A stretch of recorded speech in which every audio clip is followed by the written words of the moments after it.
iHeartRadio Broadway, driven by Mercedes-Benz. The best or nothing. Hi, I'm SJ from iHeartRadio Broadway, and today I have the great honor of being joined by the one and only Jon Hamm. Jon, thank you so much for joining me today. Thanks for having me. I sure appreciate it. I know this was a total last-minute interview, so I just appreciate you taking the time. Well, as you can probably tell, I really dressed up for it, and I just came back from the gym, so I'm a little less than. But I did put my St. Louis shirt on, and I have my little homage to the Cardinals back there. So I won't hold it we against are. you as a New York Yankee fan, but we are here to talk about St. Louis. Two great franchises. There you go. So let's get into this. You're pretty well spoken about your love of St. Louis, your pride in your roots. So talk to me about how you became involved in the small professional theater sustainment fund to benefit theaters in St. Louis, like the St. Louis Actors Studio. It came through a couple of mutual friends, one of whom was my teacher, my first teacher, acting teacher when I was in high school, back in St. Louis, a guy by the name of Wayne Solomon. And his friend William Roth started this fund because, the pandemic happened and the lockdown happened, and the first thing to go is generally any kind of arts funding. And I was particularly intrigued because that's how I got my start in small professional theaters in St. Louis. I got my Actors Equity card on an SBT contract, and I've supported organizations like that, and I recognize that the arts and theater in particular are what brings us together as community. And there's a lot of people that are struggling right now, and it's not just actors. It's the people in the community that volunteer and that help and that bring these productions and these wonderful experiences to life. My sister, in fact, she volunteered her time and worked on set construction for her local community theater. So it is important.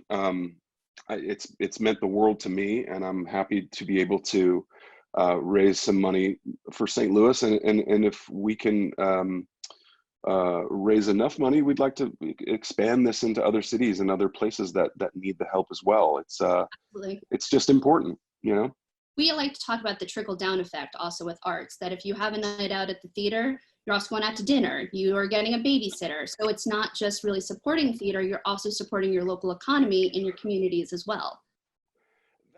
And hopefully you're inspired to, do something else and make something else beautiful and make your life better and the lives of the people in your community better. I think that's, talk about a trickle-down effect. That's really what the arts provide. And I've had the good fortune. I was raised by a single mom, and she put me in as many community and publicly funded arts programs as she could find. And it really helped me learn not just about, the arts and whatnot, but it helped me, it broadened my experience as a human being. And I think that's kind of the thing people tend to forget when they think, oh, well, who needs the arts? You need STEM education, and you need mathematics and yada yada. But it's an integral part of being a human being and a productive member of a community and society. Absolutely. And so a bunch of you got together, you put this contest together that's running until midnight, September 17th. And for $75, people can get raffle tickets with their donation. And what could they potentially win if they are chosen as a raffle winner? Well, we have not just myself. We have a couple other folks that are members of the St. Louis community, performing arts community. Sterling K. Brown, actually one of my students, a young man by the name of Bo Williman, who created House of Cards, among other things, a phenomenally talented writer. And it'll be a virtual hang. You get to hang out. It's here we are in the world of virtual Zooming and whatnot, but we can't. No, in normal times it would have been a meet and greet, and it would have been a cocktail party, and we could have eaten some terrible food together. But in this world, we can serve our own food and hang out, and I'll be available to answer questions and provide hilarious anecdotes, and as will the other members that are of the community that are on the website. So you'll get a you'll get a shot at one of us, and an uninterrupted one at that. So if you go to stlas.org, you have until midnight, September 17th to buy your raffle ticket. Promise you, it's such a worthy cause to get involved with. For those that don't know, I've been to St. Louis. I know what the art and theater scene is like in St. Louis, but for those that don't know, what is that theater scene or art scene like pre-COVID?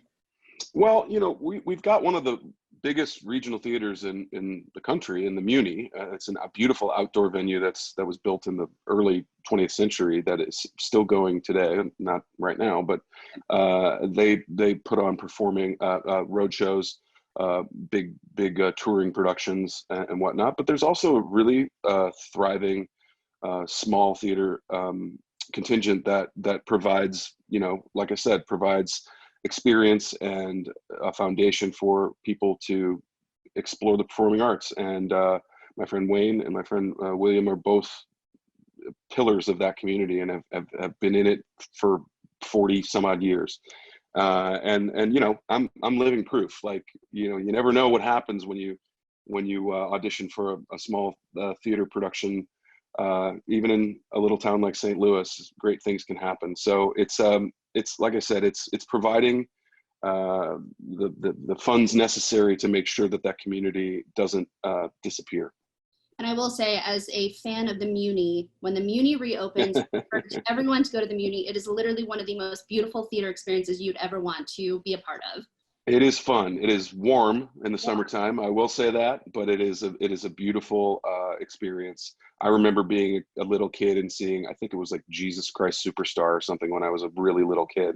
And part of what the Muni does, and it does so effectively for the community, is it provides, there's, the sort of back couple of rows, 10 or so rows are free.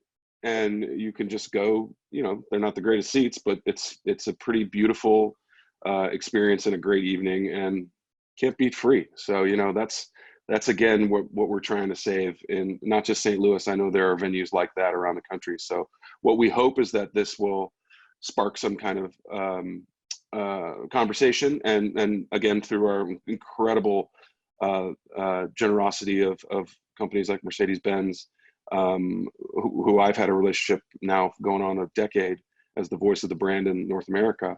We're trying to raise awareness and raise some money and do some good. So this is all part of it. So speaking of Mercedes-Benz, so they are also our founding partner for iHeartRadio Broadway. So on behalf of Mercedes, we can finally announce that in conjunction with iHeartRadio Broadway, Mercedes is donating $35,000 to the Sustainment Fund. So as the spokesperson, what does it mean to have a corporation like Mercedes support you and this cause? Well, it just shows that the reach of something, an international company like that can really make a difference. Mm-hmm. And it shows that, they don't have to do this. It's something that they came to me about. I didn't ask them.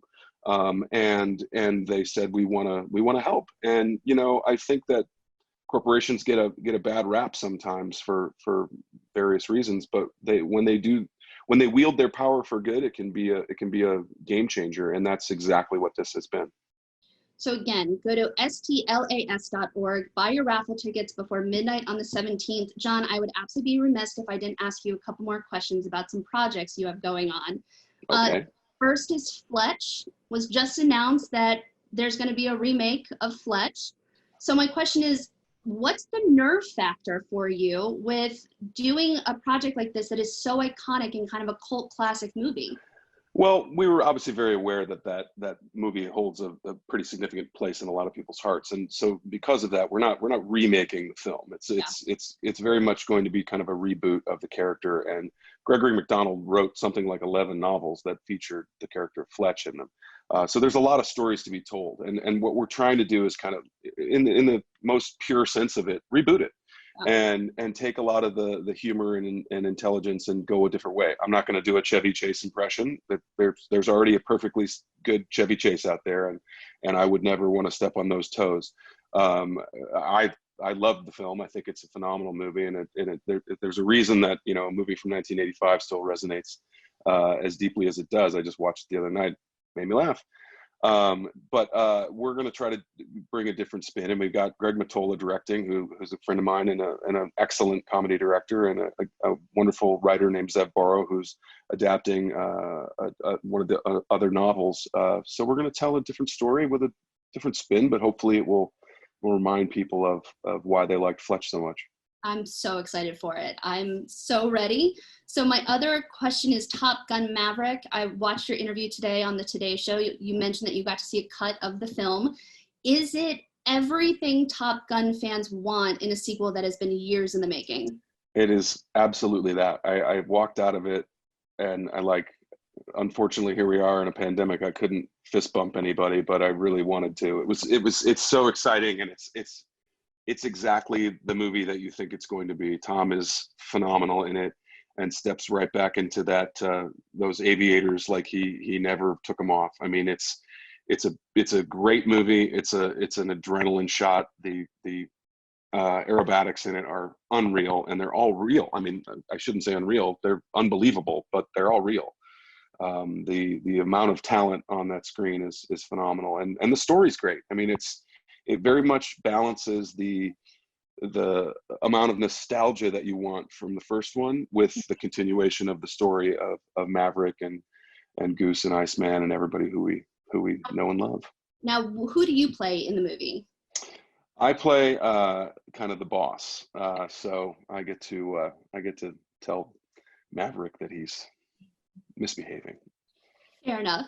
So the other thing with iHeartRadio Broadway is we do have a lot of students who tune in to both the station and our video series. You're a former theater teacher yourself. So for a college student, maybe a senior or high school senior, what advice would you have for a student who wants to embark on a career in the arts or entertainment?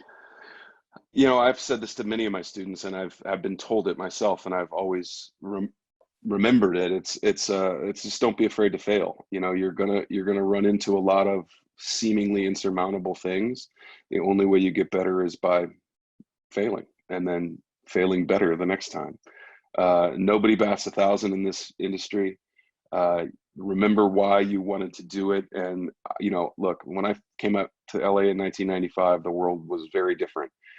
We didn't have social media. We didn't have smartphones. We didn't have, my first manager gave me a roll of dimes so I could always call him on a payphone.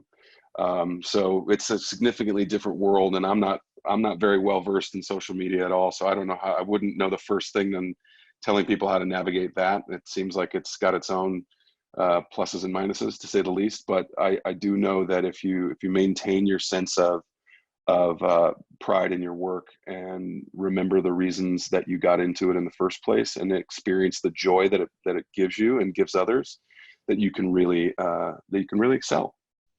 So my last question before I let you go is, what's the one thing personally or professionally that you are looking forward to doing when this pandemic quarantine is finally over and done with?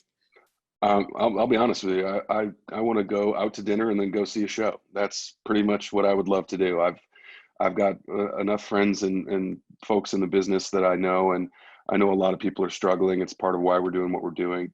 And I can't wait for people to get out there and start making people laugh and cry and sing and dance again. So that's what I want to do.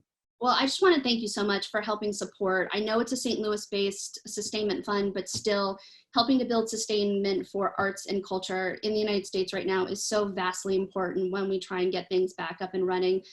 Again, please go to stlas.org, buy your raffle tickets for the Sustainment Fund. I promise you will not be disappointed in supporting this amazing cause. Jon, thank you so much for joining iHeartRadio Broadway today. I really appreciate it. My pleasure, SJ. Let me know if there's any other things I can do for you. I love supporting the community. Perfect. Thank you so much. iHeartRadio Broadway, driven by Mercedes-Benz. The best or nothing.